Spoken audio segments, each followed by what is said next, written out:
I'm Therese Canaris. I'm a physician in pediatric emergency medicine, and I love taking care of children, even when they're sick. But it's stressful. Sick kids don't feel well. Their parents don't want to be there. They'd rather let their child be home resting in bed.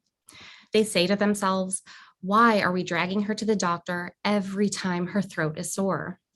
But sometimes going to the doctor is the only way to know if she needs antibiotics for something like strep throat.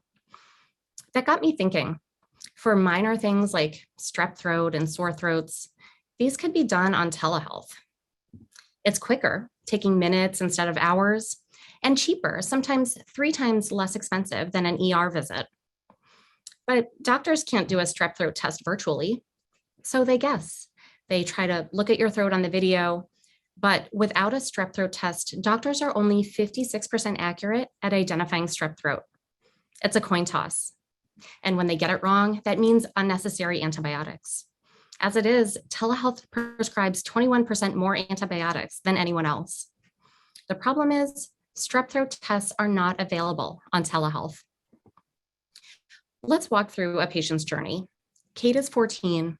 She suffers from recurrent strep throat. She's had 8 strep tests just in the last year alone. And today she wakes up feeling sick. She thinks it could be strep throat, and her mom calls the primary care provider. But that PCP is not so sure. They say, why don't you come in for a visit? So even though she feels miserable, Kate and her mom drive to the clinic. They get tested. They wait for the result, and it's positive for strep throat. So her PCP prescribes antibiotics. Start to finish, this can take up to 3 hours. What if we could cut out half the steps? At CurieDx, we help patients get better faster with instant diagnostic tests using a device almost everyone has, a cell phone. With our Strep AI platform, patients can select their symptoms, review brief instructions on how to take a picture of their throat. They can upload their own image of their throat, and on the back end, our machine learning can offer a diagnostic prediction.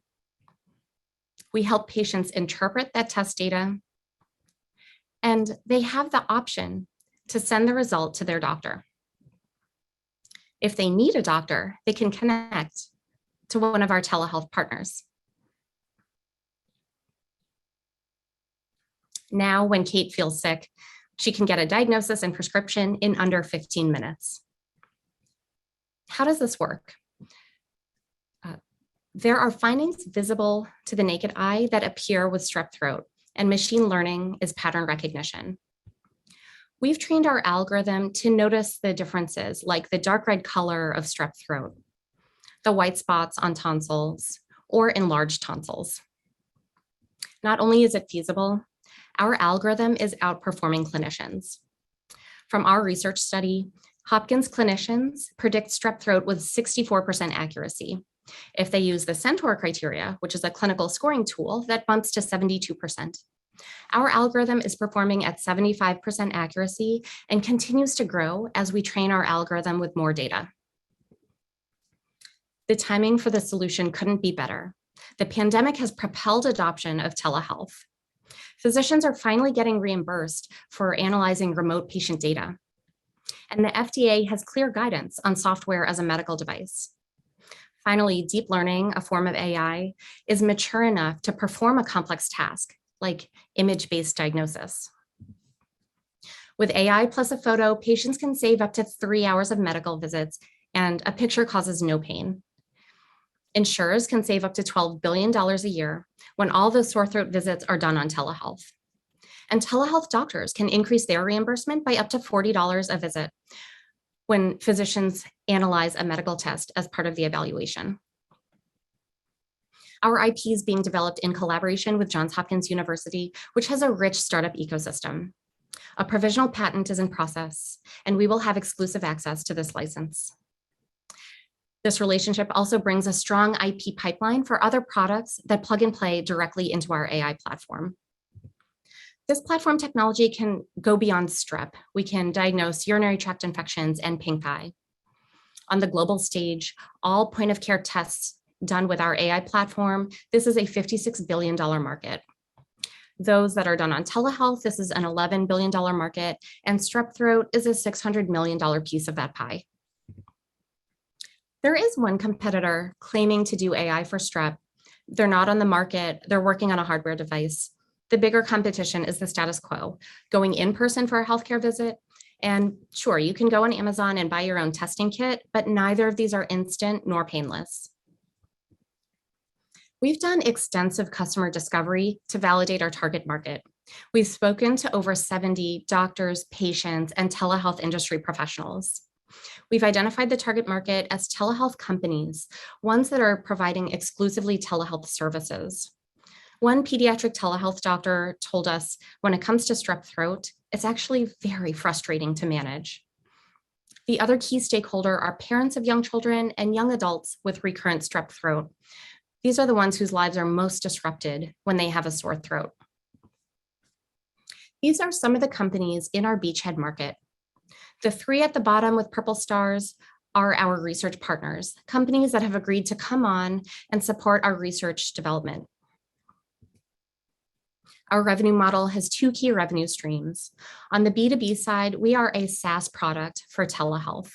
We're priced competitively with today's strep throat tests, and our pricing model is a subscription model. We reach them through direct enterprise sales. On the direct-to-consumer side, young adults and parents can pay per use. We're priced to balance the cost of convenience and the need to pay for a copay if they still need to see a doctor. We reach them through targeted marketing. We know there are risks along the way. The technology risks are mitigated by expanding the training data set to improve our AI performance, and this is supported by our research strategic partners.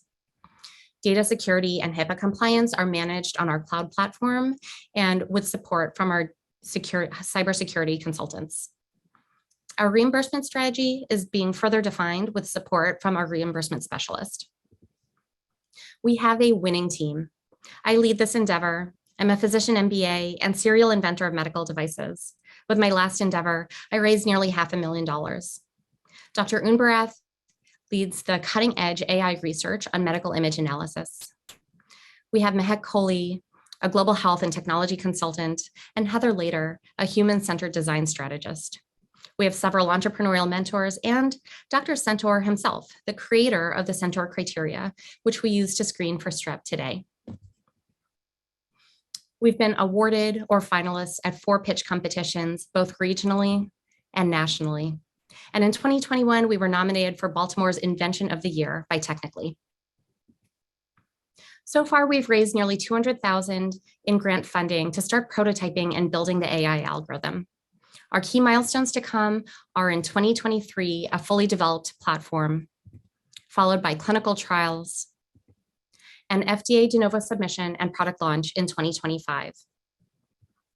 Highlighted in purple is our FDA strategy, where we strategize by going for low risk claims on our algorithm and then sequentially adding on complexity to the claims of the algorithm.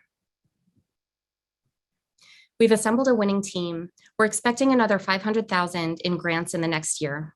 And our strategic partners are key to us getting an FDA approved device. Today, we're seeking your support. We're looking for a technical lead and product lead who might be familiar with cloud architecture, software engineering, or mobile app development. We're also seeking to grow our telehealth network, both with business development or health insurance professionals. At CurieDx, we help patients get better faster. It's as simple as taking a picture. Join us, and together we can transform telehealth. Thank you. Thanks so much, Dr. Canaris. At this time, we'll ask our esteemed panel of judges to come on video for a round of feedback. And I know, Therese, you and the team are going to capture some of the excellent questions that are posed in the chat as well, because that's some amazing feedback. And there's been lots of interest. So we'll start off with Eileen O'Rourke. Eileen?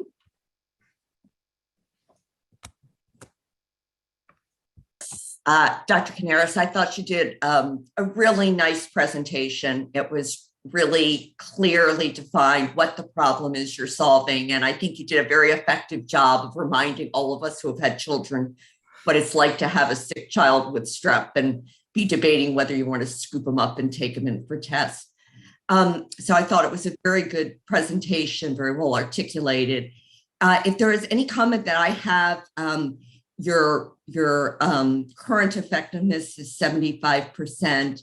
You've talked about needing to train your algorithm. I don't know what your goals are, but that would be something that would be helpful to know sort of what the next step in your development. But overall, very good presentation. Thank you. Thank you. Neil? Great presentation, Therese. I really enjoyed it. Very professional, really well done, really clear. My only suggestion would be, I think your customer discovery information is really powerful. And I would find a way to move that earlier in the presentation. I think it would, if you did that, it would really buttress a lot of the information you're passing on about the power of the technology, the depth of the problem, and how your solution makes sense. Great advice. Thanks, Neil. Brian? Dr. Canera is fantastic. Really fantastic presentation. I think you covered a lot of the key areas that we would all expect. A couple areas of potential feedback for consideration in the future. Some of the partners there highlighted were obviously some of the virtual care partners. As you know, as a clinician here, we also want to actively consider and think about how it works into the kind of larger health system workflow. So some potential, I think, expansion on how you may envision it being embedded into the large delivery system clinical workflow would be helpful in the future. I see a lot of digital companies seeking FDA who undersell the complexity. You clearly have tackled the complexity of the FDA process thoroughly and clearly, a staged approach that will take some time to increase the grade of the requirements through that process. So I think you have done an excellent job in framing that timeline for potential investors. And then lastly, I'll just call out, I think, an excellent job in hinting at the other operational complexities in the reimbursement space, particularly by engaging a subject matter expert in insurance reimbursement early. Many digital app companies highlight the potential for reimbursement without acknowledging that complexity. So I think those are some real clear positives that came out as well. Someone that clearly knows what they're doing. So congratulations. Thank you, Dr. Husselfeld. And Adam? Yeah, so as someone that will be dealing with avoidable pediatric ED visits in 3.5 hours, I love this solution. Certainly top of mind for health systems, lots of downstream impact. So I really, really like the solution itself. I think it's a pretty large market, and based on what you're doing, there's lots of areas of expansion and growth, which I see as a big positive. Overall, the pitch was great. Followed a very linear progression, went through the business case. My only point of feedback, which actually is somewhat similar to Brian's, you could tell like the docs thinking through the back end, and I've dealt with this, is depending on the audience that you're pitching to, you want to make sure you talk about how are you going to pull in the primary care providers, how are you going to update the primary pediatricians or providers that are normally seeing these patients, which my guess is you've accounted for. But that's always a high area of concern, especially when presenting to, especially pediatricians. Okay, valid points. Thank you. Great. Thank you so much, Team CurieDx. You are off the hook.